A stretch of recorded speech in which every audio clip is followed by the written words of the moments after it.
Today I have two pieces of advice for you, so listen carefully. Number one, do not get your SD cards wet. They become unreadable, and now I gotta film with the webcam instead of a good camera, so fuck.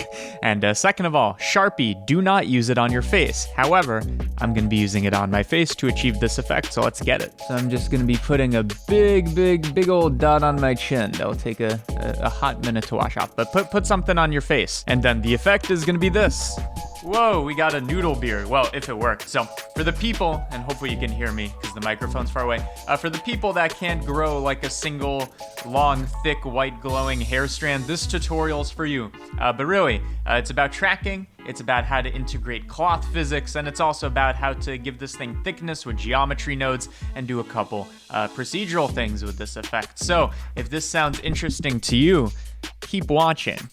I know you're gonna keep watching. Okay, let's get it. Okay, I've returned from washing the Sharpie dot off my face, which isn't true at all. I've spent like half an hour watching Game Grumps, or actually it's Ghoul Grumps in between, so I'm completely out of the zone of making this effect, but, you know, ideally I do know the knowledge and can just share it at any moment. Don't need to be in the flow state or whatever, so let's get it. So, the only thing you need, obviously, is footage of you or me. If you have the Patreon, I'll just make this footage available with a dot on your chin or multiple dots. This works with multiple beard strands and, you know, record some footage, and we need to bring this into Blender. So let's do that. So in Blender, I'm using version 3.1 alpha. By the way, I'm recording in a different spot, so there's just so many noises and stuff distracting me. And I'm really just seeing how long I can go before I can start explaining this. Okay, 3.1 alpha. What we're going to do is we're going to go to the movie clip editor to import in our footage, because first we're going to track it, then we're going to do the cloth simulation thing. So let's begin with tracking it. So let's open our footage, go to the desktop, and beard clip. Beautiful. I'm going to set scene frames just to make sure that the in and out points are automatically set, because my footage might be longer than 250 frames. And you know what? Actually, we only need to do the first like 300 frames. 770 is a bit excessive. And then we're going to prefetch to load all of this into memory. Final thing to do, final two things, match your frame rate. Mine's like 30 frames per second, as you can see. Also, make sure your color management's set to standard. And if you're wondering, by the way, why are the sides like blurred out? It's because I'm over at my mom's for the next like 10 days. And, you know, privacy and all that. So I'm blurring all that. Either way, we got footage, it's imported, and it's loaded into memory, and we just got to track a single dot. Luckily for us, that's easy. I'm going to enable normalize, so our new tracker is going to not care about changing lighting conditions. Not that it's changing, it's just that the webcam's shit, so you know, might help. And other settings, not really. That's good enough. So I'm just going to control-click the feature to add a tracker, scale it up with S, Alt-S to see the search box, you know the drill. I just want to make sure I have the whole dot contained inside my search area, and that the pattern area, and that the search area is big enough that it covers the motion. So once we're good, track forwards or Control-T. And I do realize if you've never tracked before, you're like, what are you talking about? And to that I say, oh well, hopefully I've given enough info. So you can see this tracked perfectly all the way through. You'd expect that. There's not too much motion. It's high contrast, whatever. Take this, Control-L to lock the tracker, and now we have our tracking data. As you can see here, because who doesn't like some graphs? So you can see the X and Y information. What we want to do is we want to import this into our 3D viewport and use it to drive a simulation. And of course, we got to fake it a little because we don't know the depth or anything, but I'm just going to assume all the motion is contained on the like XZ plane, for example. So before we import this in, I just want to set up our scene, the camera. I'm going to center it, and I'm going to have it facing kind of like up through the Y-axis, so 90 degrees rotation, and then I'm just going to move it backwards. So you can think of this camera as facing, why can I not see the Z plane, or the Z axis? There we go. So you can think of this camera facing the XZ plane, which is where our simulation is going to live. Once you have that, reconstruction, link empty to track, and that is going to give us the motion of this, as you can see, inside that empty, which will look correct from the camera view, especially, and I mean especially, if you import in the background. So I'm going to use movie clip because we've already imported this in as a movie clip.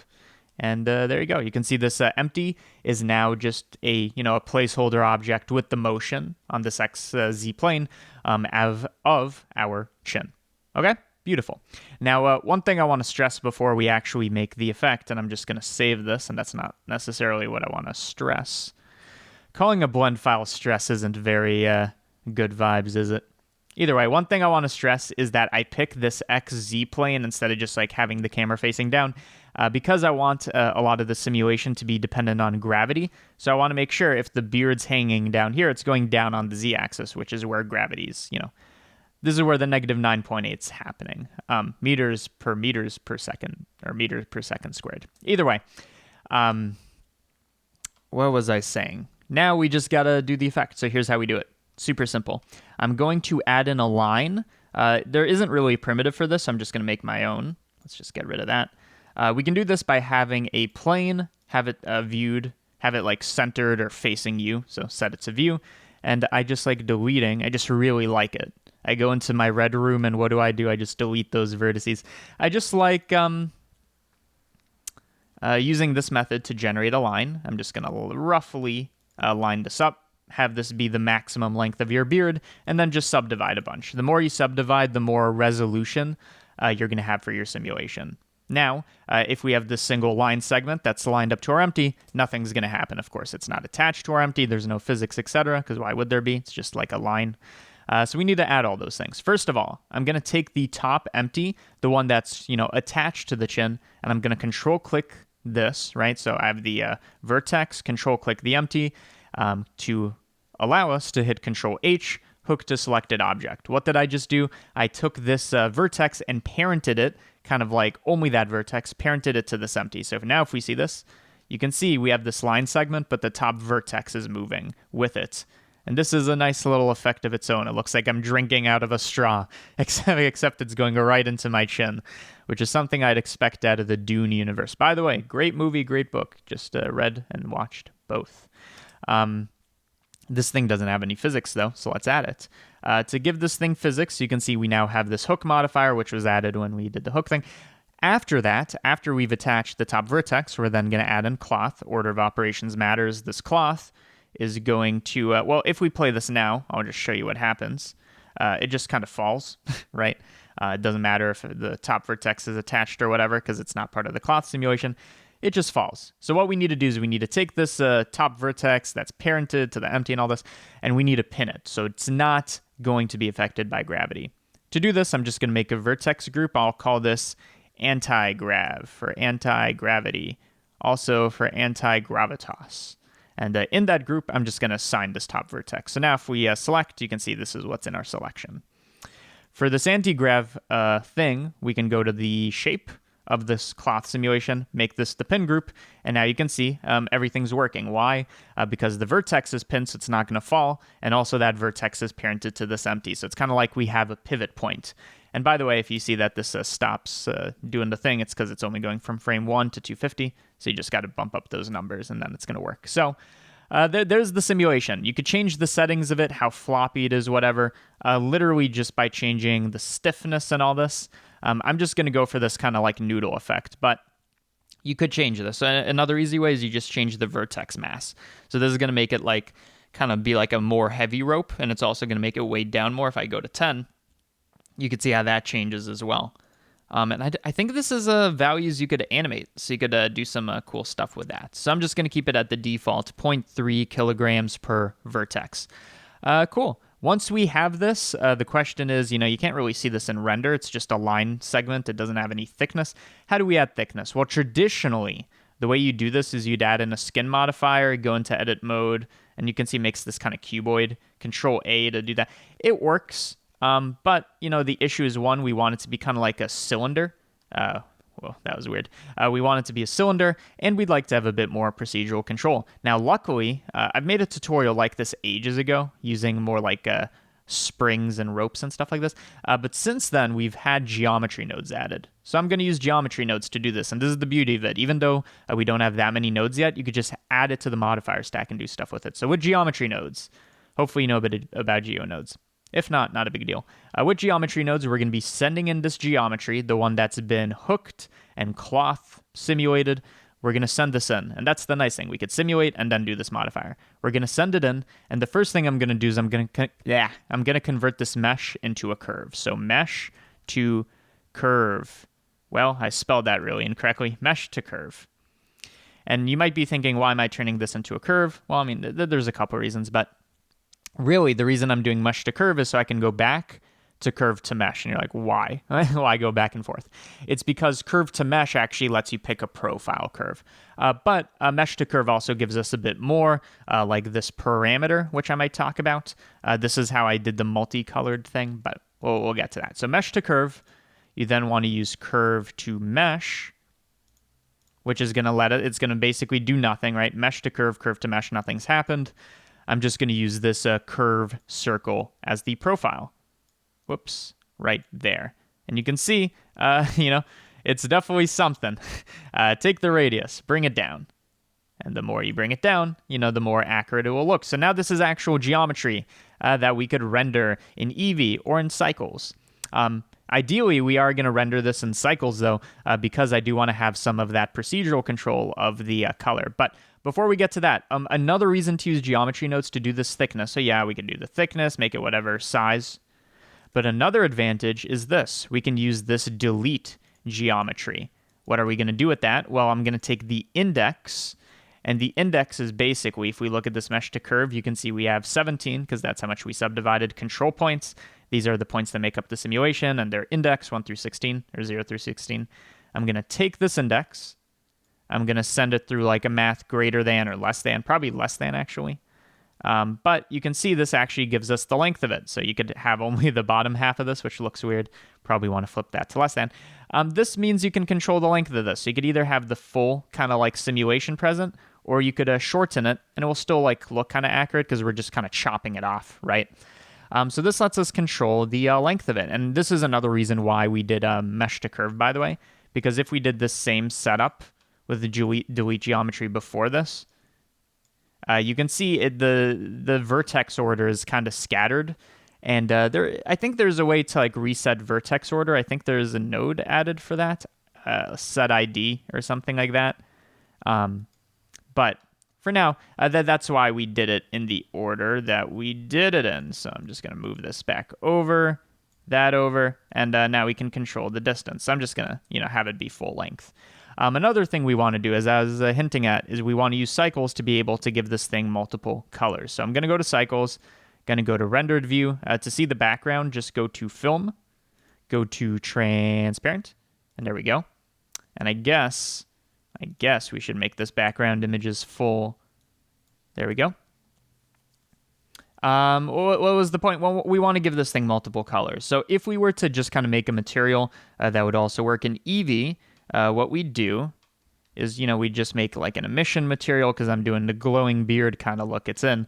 And once we have this material made, you just take all this, everything we've done, you set material at the very end to this, and it works. Any color you pick, it's going to transfer over. But there's really no way to make a nice gradient here, because I don't think this has a texture coordinate system. I could be corrected. Oh, does it really? Generated coordinates. It seems like it does. Well, that's unfortunate. So let's see. If we take generated coordinates, let's just, this wasn't planned, but let's just go with it. Yeah. So it looks like you take the y-axis, and that should work. So maybe this does work in Eevee. Well, you know what? Let's do it. Let's do it in Eevee then. Screw it. I could have saved some render time, though. That would have been nice, but whatever. We'll do it in Eevee.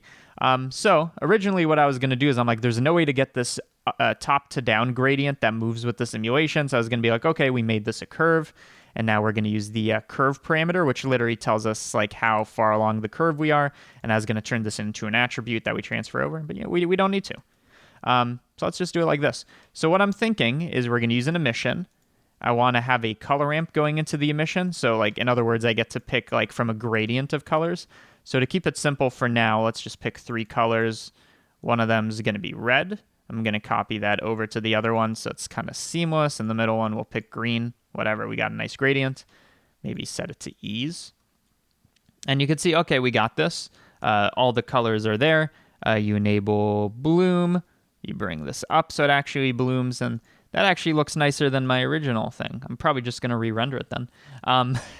Whatever. But to make this thing actually transform, super simple. You just go to math. You go to addition. So we're going to take this y value and just kind of transition it over time. So hash frame divided by 40 gives us, time, the evolution of time, the frame number, but 40 times slower. You can see eventually it's just going to be red because it's just shifting down this color ramp until it's all red.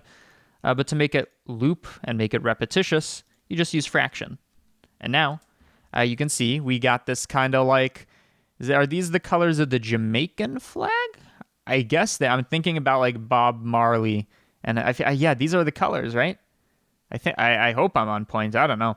But yeah, so it works in Eevee, and you can make it glow, and this blooms much nicer than glare and all that. And then you just render this out. So by the way, if we were to render this, and I don't know if, I think motion blur should work in Eevee with geometry nodes. Let's try. Yeah. So if we were to render out a single frame, maybe that's a bit too intense, but whatever.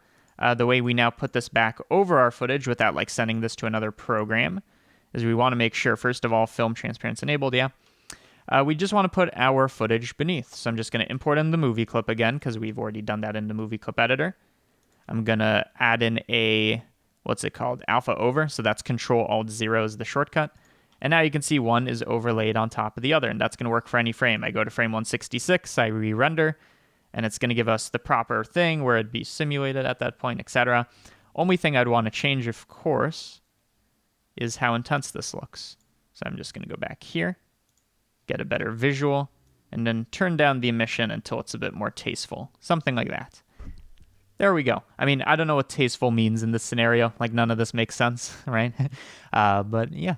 So there you go. I think that's the end of the tutorial. I think I've explained everything there is to explain with tracking, with using geometry nodes as this thing to make it shorter, longer, and apparently we didn't even need to get into curve parameters. So at this point, as you can see, this is the part where I start promoting Patreon. Why? Because you might actually benefit from checking it out. So let me tell you how. So Patreon is a place, and by the way, thank you to all 750-ish people that are active patrons. It's a place where you can get blend files. So you can get access to one of these blend files. You don't need to make it yourself, or any of the 200, 300, even more blend files I've made over the last 200 years. And there's a lot there. You could download any of those immediately once you joined that tier. Also, early access to tutorials. You could watch this a day early. Exclusive tutorials every once in a while, at least like once or twice a month. Sometimes a full tutorial series every month. It changes. It really just depends what tier you are in. Patreon newsletter, stuff like that. But if you are into supporting this channel and this one and the CG Matter channel, both of them are under the same umbrella, that is the best way to do it. So whether you want to just donate in that sense or you just want to get blend files or whatever, it's super cool. It literally is the most direct way to help me out. And, that's it. That's all. Have I convinced you? I don't know. Hopefully you learned something. Thank you for watching. Goodbye.